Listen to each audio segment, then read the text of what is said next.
I am therefore seizing and nationalizing the Federal Reserve System and all of its branches. They will henceforth function as the fourth bank of the United States, in the tradition of the first Bank of the United States created by Alexander Hamilton, the second Bank of the United States created by James Madison, the third Bank of the United States attempted by Daniel Webster and Henry Clay. The fourth Bank of the United States will issue currency at interest rates set by public law after a thorough political discussion by the House, the Senate, through hearings, and then signed by the President. Such legislation will also determine the destination of such credits. In general, only productive activities will be eligible. Real physical commodity production, the creation of tangible physical wealth, things you can wear, things you can eat, things you can live in, drive, use as a machine tool, otherwise used as the tool of a trade. In short, industrial and agricultural production, mining, construction, infrastructure, public works, anything that creates a necessary or productive service. No money under this program will be available for financial services, speculation, derivatives. No money for drug money laundering or narcotics in any form. No money for gambling. No money for prostitution, pornography, or other sociopathic activities. The people who want to pursue those activities, to the extent that they are legal, will take their chances in the free market that they claim to believe in and to admire so much. They certainly cannot come to government to expect to be subsidized. This $1 trillion of federal lending, not federal spending, but federal lending will be available as recovery loans, long-term credit that will be available for productive activity at rates less than 1%, and in many cases at 0%. The loans will therefore be issued between 1 and 0% interest rates for maturities of 20, 30, 40, 50 years as needed. Up to now, the banks have not lent, and the government has tried to prod the banks into lending by pumping money into them.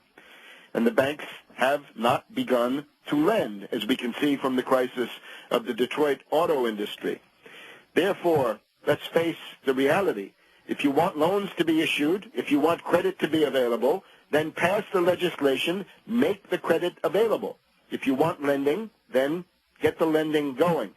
This money is available to the Detroit automakers and their subcontractors, to Silicon Valley, to biotech, to pharma, to the farm industry, to anybody, in short, who is creating a commodity or a service which is required. This extends down to the automobile repair shop, the dry cleaner, and the restaurant in your area. All of these provide necessary commodities or services, but it does not include the bucket shop, the gambling, the mutual fund store, or anything of this sort. At the same time, we must undo the crimes of deregulation. First among these is the 1.5 quadrillion, that is to say the 1.5 thousand trillion derivatives bubble, the greatest cancerous, speculative, fictitious paper bubble that has ever been created in human history. I'm talking here about paper based on paper, the mortgage-backed securities, the asset-backed securities, the collateralized debt obligations, the credit default swaps, the structured investment vehicles, the auction rate securities. All of these are herewith shredded and deleted. Under my powers of the Defense Production Act, the Trading with the Enemy Act, and other relevant legislation, no derivatives shall be honored henceforth in the United States. It is now a federal crime to buy them, to sell them, to issue them, to pay them, to claim payment on them, or to use derivatives in any other way. I'm declaring war on the International Swaps and Derivatives Association. Under the Trading with the Enemy Act, the International Swaps and Derivatives Association is hereby declared an enemy alien. All of their assets in the United States are hereby seized and impounded, and we will track them down across the globe as we once did with the Nazis and stop them from carrying on their parasitical and socially destructive activities. In connection with this, A debt moratorium is now in force on all financial debt in this economy for the duration of the crisis. Related to this, foreclosures are halted. It is now a federal crime under the Trading with the Enemy Act and the Defense Production Act to force a homeowner to leave a primary residence as a result of non-payment of a mortgage. Those who try to do this will be looking at the walls of Leavenworth and other federal prisons. Foreclosures on homes, that is to say primary residences, are hereby stopped. There must be no shutdown of any farm, any business, any infrastructure, any rail line, any airline, any taxi company, trucking company, ferry or other public infrastructure, any toll bridge that's privately owned.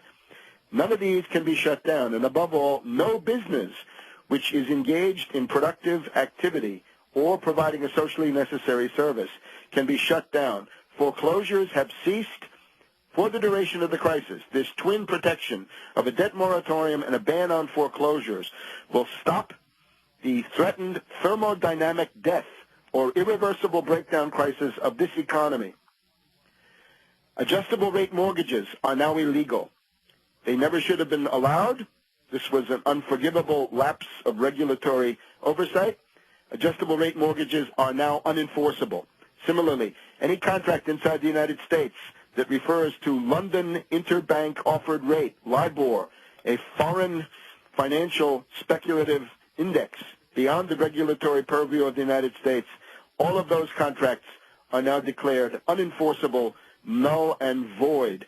The Commodity Futures Trading Corporation, under its new leadership, will henceforth re-regulate all markets, starting with the ban on derivatives, but including an intervention into the commodities and oil markets based on position limits, full margin requirements of 100%, and the systematic distinction between speculators and hedgers, where speculators must be put in a subordinate position to the needs of people who are in the market as hedgers because they're also producing something with the goods that are being bought and sold.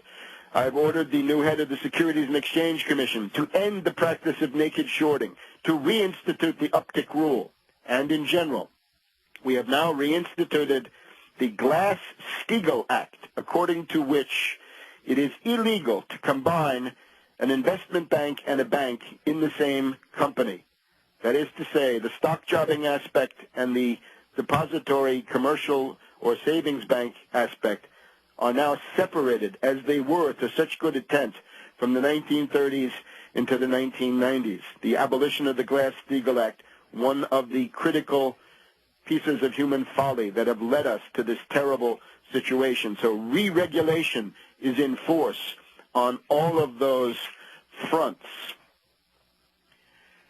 At the same time, in addition to our 25 cities fast rail or maglev mass transit, our transcontinental maglev system, we need to reconstruct, to rebuild, and reconvert Ford, Chrysler, and General Motors.